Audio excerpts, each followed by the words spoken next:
بسم اللہ الرحمن الرحیم۔ السلام علیکم خواتین و حضرات۔ پاکستان میں انتخابات کی آمد ہے، گہما گہمی بھی اب شروع ہو چکی ہے، رونق لگ رہی ہے، گالی نہیں بکی جا رہی، تنقید کی جا رہی ہے، جواب نہیں دیا جا رہا، ایک دوسرے کے منشور کے کچھ حصے اٹھا کر مذاق بنانے کی کوشش کی جا رہی ہے۔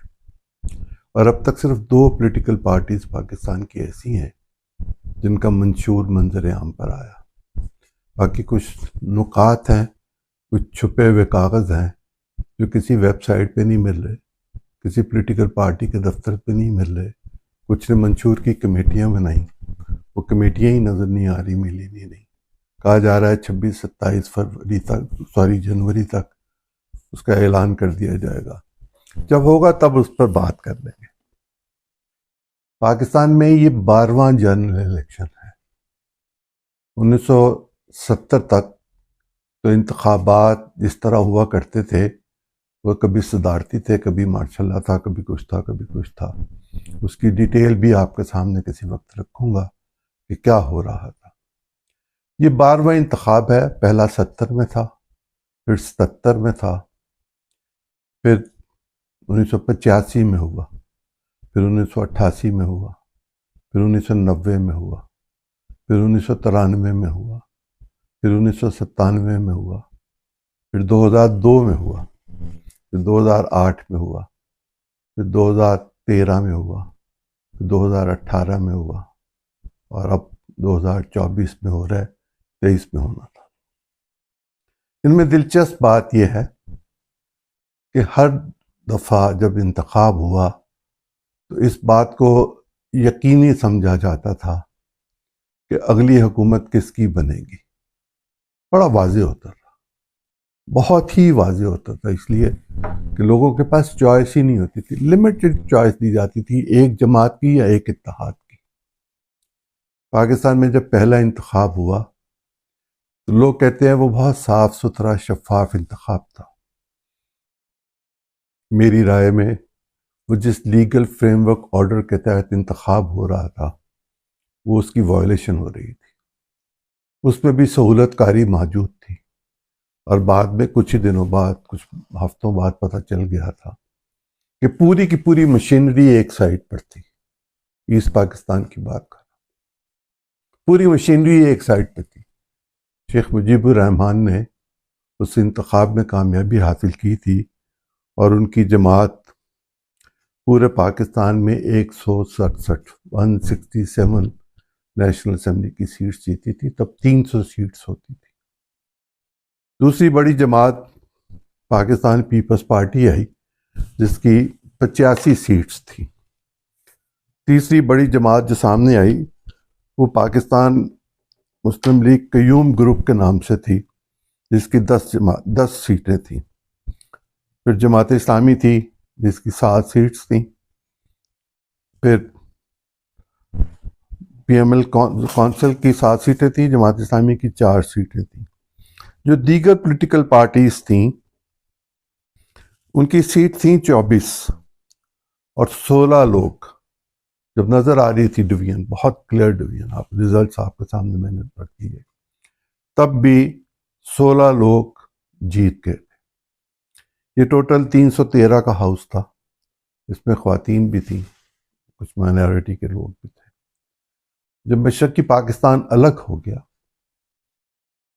الگ ہونے کے بعد یا الگ ہونے سے پہلے ہی کچھ عرصہ پہلے وہاں ہوئے انتخاب کو کالعدم قرار دیا گیا تھا غالباً، اور کچھ لوگ ان اپوزڈ ڈکلیئر ہوئے تھے۔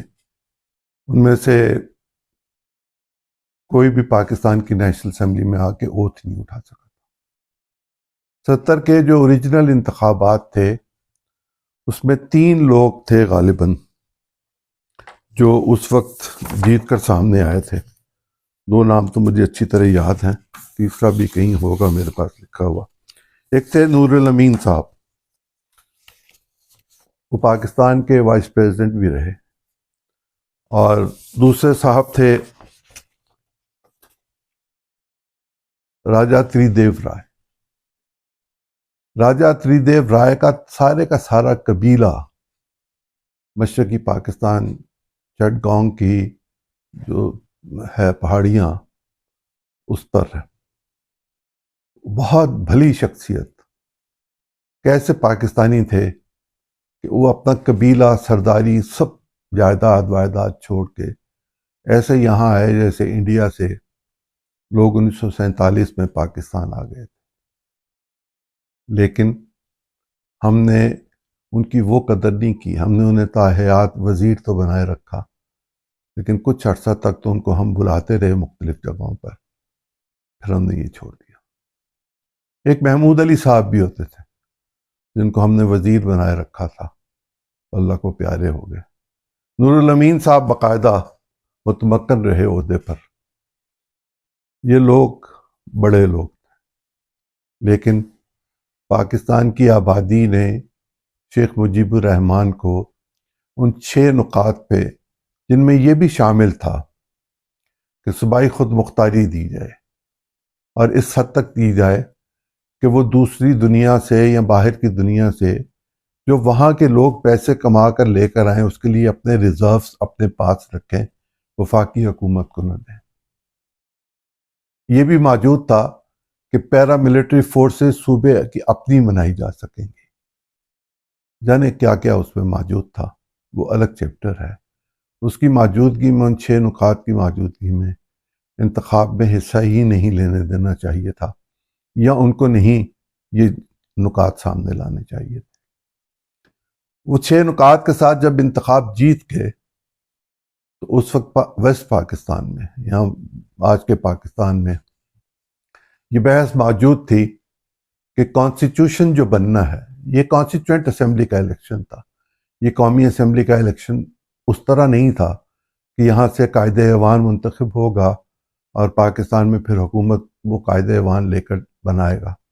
یہ کانسٹیٹوئنٹ اسمبلی تھی جس کے بعد طریقہ کار طے ہونا تھا پورے کا پورے نظام کا، جس کی آؤٹ لائنز کا اندازہ تو تھا، لیکن دستور ہمارے پاس نہیں تھا.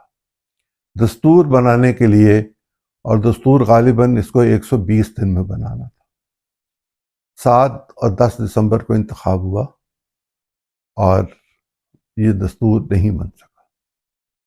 پھر مشرقی پاکستان میں ایک آپریشن ہوا، پھر مکتی بانی آ گئی، پھر انڈیا آ گیا، پھر USSR آ گیا، پھر عالمی قوتیں وہاں آ گئیں. نتیجتاً مشرقی پاکستان ہم سے الگ ہو گیا.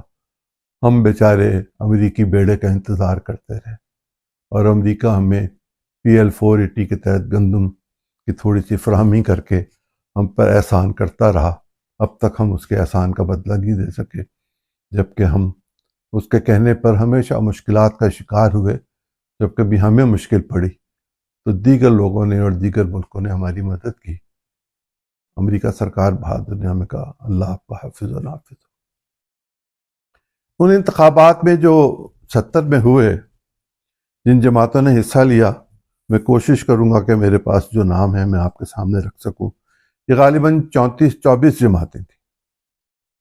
ان میں عوامی لیگ تو تھی ہی تھی، جماعت اسلامی، آل پاکستان سینٹرل جمعیت العلماء اسلام اینڈ نظام اسلام پارٹی، خاکسار تحریک اب کہیں نظر نہیں آتی. ایک زمانے میں خاکسار تحریک کا ڈسپلن اور خاکسار تحریک کی ڈیڈیکیشن مثالی تھی. مرکزی جمعیت اہل حدیث پاکستان، مرکزی جمعیت علماء پاکستان، نیشنل عوامی پارٹی، یہ بھاشانی گروپ تھے. مولانا عبدالمجید بھاشانی ایک بڑی شخصیت تھے ایسٹ پاکستان کی، لیکن انہوں نے ایک کسان کانفرنس کی تھی ٹوبہ ٹیک سنگھ میں، جس میں انہوں نے نعرہ دیا تھا جالو جالو آگن جالو، جلا دو جلا دو آگ لگا دو. اور اس کے نتیجے میں ایسٹ پاکستان میں وہ انتخاب لڑنے کے قابل نہیں رہے تھے. وہ مجبور ہو گئے تھے کہ شیخ مجیب کے سامنے اپنے ہتھیار پھینک دیں، لیکن شخصیت بڑی تھی.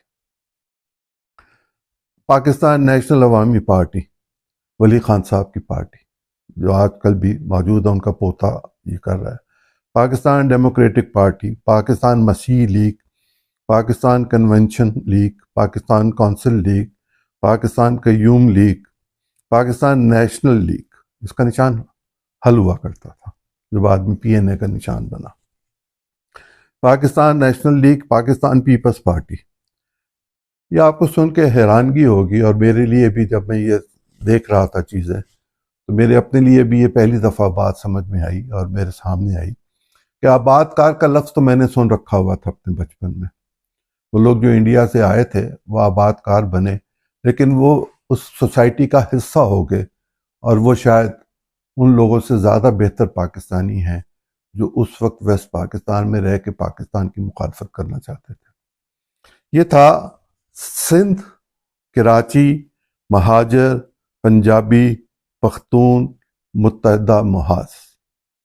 دوبارہ نام دیتا ہوں: سندھ، کراچی، مہاجر، پختون، متحدہ محاذ.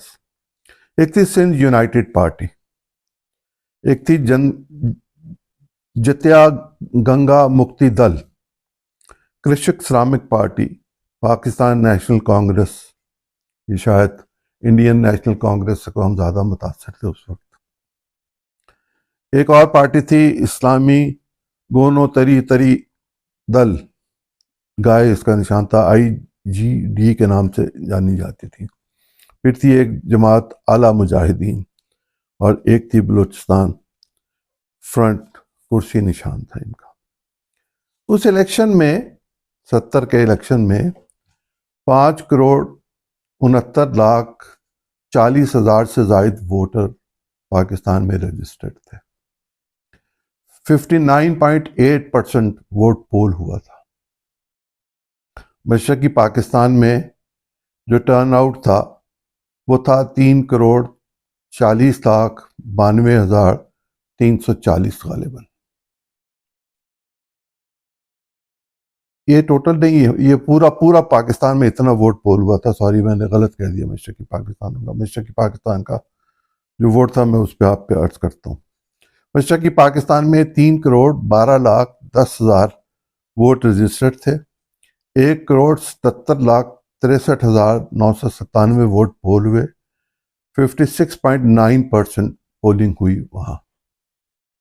پنجاب میں 1,63,64,495 ووٹرز تھے. 1,48,48,787 68.7% ووٹ پاکستان میں پول ہوا. سندھ میں رجسٹرڈ ووٹ تھے 53,35,523. 60.1%، 60.1% ووٹ پول ہوا. صوبہ سرحد تھا، اس وقت KPK نہیں ہوا کرتا تھا. 30,74,217 ووٹ یہاں رجسٹرڈ تھے. 14,86,446 پول ہوئے، اور یہ تھے 48.4%. بلوچستان میں تقریباً 9.5 لاکھ ووٹ تھے. 3,87,000 کے قریب پول ہوئے. 40% اس کی ریشو تھی. یوں ذرا پارٹیز کو دیکھ لیں کیا ہوا تھا. عوامی لیگ نے 1,29,00,000 سے زیادہ ووٹ لیے تھے. PPP نے، اور عوامی لیگ کی پرسنٹیج جو تھی، تناسب جو تھا ووٹ لینے کا، وہ 39.2% تھا. PPP نے 16.6% ووٹ لیے جو 61,48,923 تھے. PML convention league, PML council league 7.4% انہوں نے پاکستان میں ووٹ لیے. 24,48,737 ان کو ووٹ ملے. جماعت اسلامی نے 6% پاکستان میں ووٹ لیے. 19,90,000 ووٹ ان کو پڑے تھے. آزاد لوگوں نے 7% ووٹ لیے. 23,22,376 تھے. اور میں نے آپ کو بتایا تھا کہ کتنے لوگ جو تھے وہ انڈیپینڈنٹ جیتے تھے اس زمانے میں. یہ شاید 16 لوگ تھے. جو اس وقت وہاں جیتے تھے۔ اسی طرح ذرا دیکھ لیا جائے جو چھوٹی دیگر پارٹیاں تھیں، ان میں ووٹ ان کو ملے 21.7%، اور یہ بنتے تھے 71,57,441، کل 3,29,94,060 ووٹ پول ہوئے تھے۔ آپ ذرا یہ دیکھیے کہ اسی طرح اگر آپ مناسب سمجھیں گے اور کوئی مجھے کہیں گے تو میں اس کی تفصیل میں چلا جاؤں گا کہ صوبوں میں تناسب کیا تھا، بلکہ میں آپ کو بتا ہی دیتا ہوں۔ ایسٹ پاکستان میں 75% ووٹ عوامی لیگ کو ملے۔ پی ایم ایل جو تھی، نہیں sorry, P M L C convention Muslim league 4.4، ادرس تو تھے چھوٹی پارٹیاں، ان کو 10.9% ملے۔ انڈیپینڈنٹ کو 3.5% اور جماعت اسلامی کو 6.1% ووٹ ملے تھے۔ پنجاب میں، مشرقی پاکستان میں پاکستان پیپلز پارٹی کا ایک کینڈیڈیٹ بھی نہیں تھا، کہیں کسی علاقے میں ایک کینڈیڈیٹ بھی نہیں تھا، جبکہ انہوں نے ایسٹ پاکستان کے علاوہ عوامی لیگ نے ویسٹ پاکستان میں کوئی کینڈیڈیٹ نہیں کھڑا کیا تھا، لیکن ان کو 7 خواتین کی نشستیں ملی تھی۔ یوں وہ 160 الیکشن جیت کر آئے تھے، 162 کھڑے کیے تھے، اور 7 خواتین ان کے حصے آئی تھیں، پیپلز پارٹی کے حصے 4 آئی تھیں۔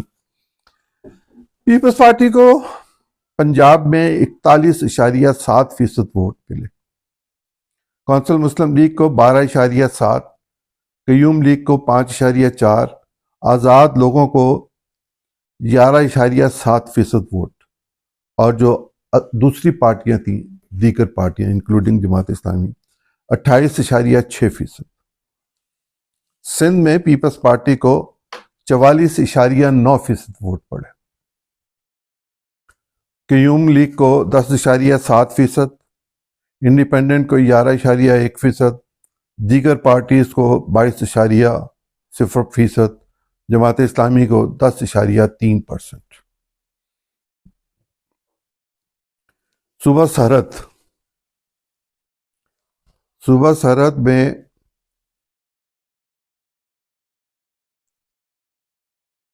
پی ایم ایل قیوم کو 22.6%، جو ادرس تھے ان کو 27.4%، ولی خان صاحب کی پارٹی کو 18.5%، اور جو آزاد امیدوار تھے ان کو 6% ووٹ پڑے۔ اسی طرح صوبہ بلوچستان، جے یو آئی ویسٹ پاکستان کے نام سے جو پارٹی تھی، اس کو 20% ووٹ ملے، ولی خان صاحب کو 45% ووٹ ملے جو ووٹ پول ہوئے تھے ان میں سے، کونسل مسلم لیگ کو 11، آزاد کو 6.8، اور ادر پولیٹیکل پارٹیز کو وہاں 17% ووٹ ملے۔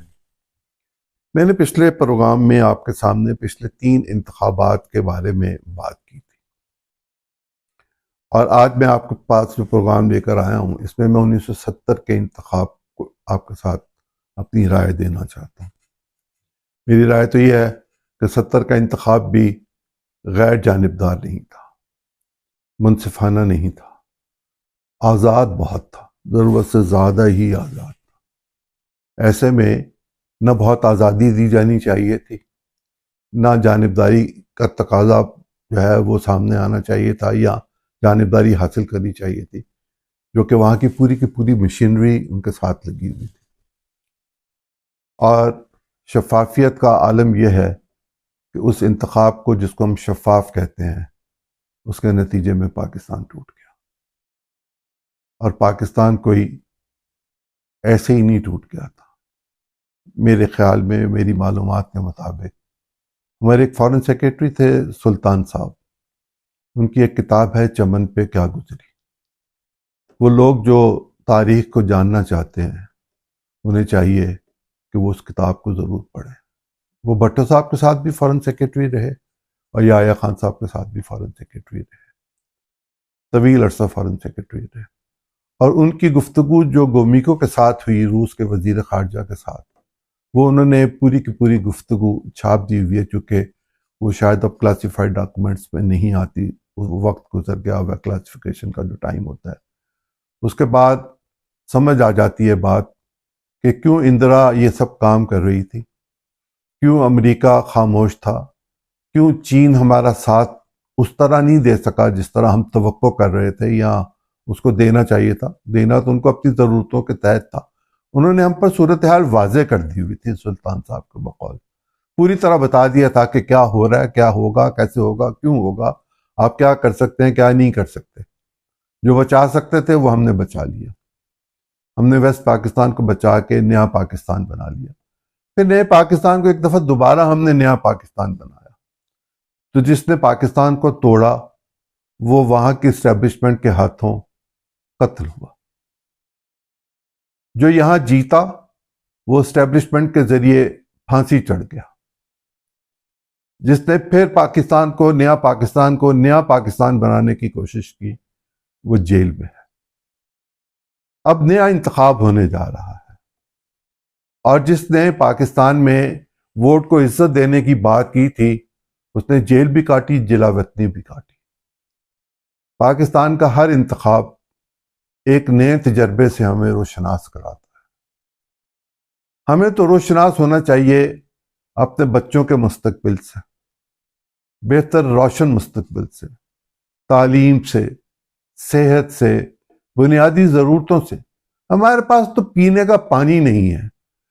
جس ملک کے دارالخلافہ میں اسلام آباد میں 80,000 بچے اسکول سے باہر ہوں، چھوٹے بچے اسکول سے باہر ہوں، جس ملک میں 2.5 کروڑ بچے، 25 کروڑ میں سے 2.5 کروڑ، 25 کروڑ کی آبادی میں سے 2.5 کروڑ بچے تعلیمی ادارے ہی میں نہ جا سکتے ہوں، وہاں بتائیے کہ کس چیز کی ضرورت ہے. ہم اپنی ایکسپورٹس کو بڑھانے کی بات کرتے ہیں، ہماری زراعت کا برا حال ہو چکا ہوا ہے، ہماری معیشت تباہ حال ہے. ہم نئے ٹیکسز لگانے کی پھر نوید سنا رہے ہیں حکمران ہمیں کہ ہم نئے ٹیکسز لگائیں گے.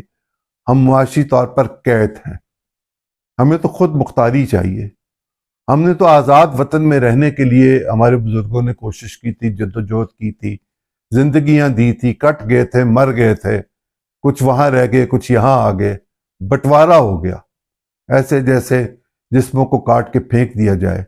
یہ ہمارا حال تھا. ہمیں تو اپنے مستقبل کے بارے میں متفکر ہونا چاہیے کہ کیا ہم امن کے ساتھ رہ سکیں گے، کیا ہم میں رواداری ہوگی، کیا ہماری عزت نفس بحال رہ سکے گی، یا ہم یہ کہیں گے کہ اس نے یہ کیا، اس نے یہ کیا، وہ یہ کرے گا، میں یہ کروں گا، میں تو بکری کرتی. ہم انسان ہیں. اللہ نے ہمیں اشرف المخلوقات کے طور پر پیدا کیا ہے. میں نے آج دیکھا اور مجھے حیرانگی ہوئی کہ وہ جماعت جو پاکستان کی سب سے منظم پولیٹیکل پارٹی ہے، اس کے مینیفیسٹو میں سب سے پہلے لکھا گیا کہ وہ غریب گھروں کو 300 یونٹ مفت دیں گے. لیکن یہ تو بات بلاول صاحب کر رہے ہیں، لاہور میں کھڑے ہو کے کر رہے ہیں. لکھی تو سراج الحق نے اپنے منشور میں. آپ ذرا دیکھیے. اس کے بعد آئی پی پی نے یہ بات کی، پیپلز پارٹی کر رہی ہے، اب PMLN کر رہی ہے. جنہوں نے اس بات کو سوچا سمجھا کرنے کی کوشش کی، وہ اس بات کا کہیں ڈنڈورا نہیں پیٹ رہے کہ یہ بات ہم نے شروع کی تھی، یہ ہمارا آئیڈیا تھا. اور جس کا اوریجنل آئیڈیا ہوتا ہے اس کے پاس ترکیب بھی ہوتی ہے، اور اگر اس ترکیب کو استعمال کیا جائے تو پھر نظر آتا ہے. انڈیا کی ایک پارٹی جس کو عام آدمی کی پارٹی کہا جاتا ہے، وہ اپنے لوگوں کو مفت بجلی دیتے ہیں. وہاں طویل عرصہ پہلے فلیٹ ریٹ پہ کسان کو بجلی دی جاتی تھی. کیا ہمارے کسان اور ہاری کا حال اچھا ہے؟ برا ہے، بہت برا ہے. مزدور کا حال اتنا برا ہے کہ ہم مزدور کارڈ دینا چاہتے ہیں، ہم اس کو بھی بھیک پر لگانا چاہتے ہیں.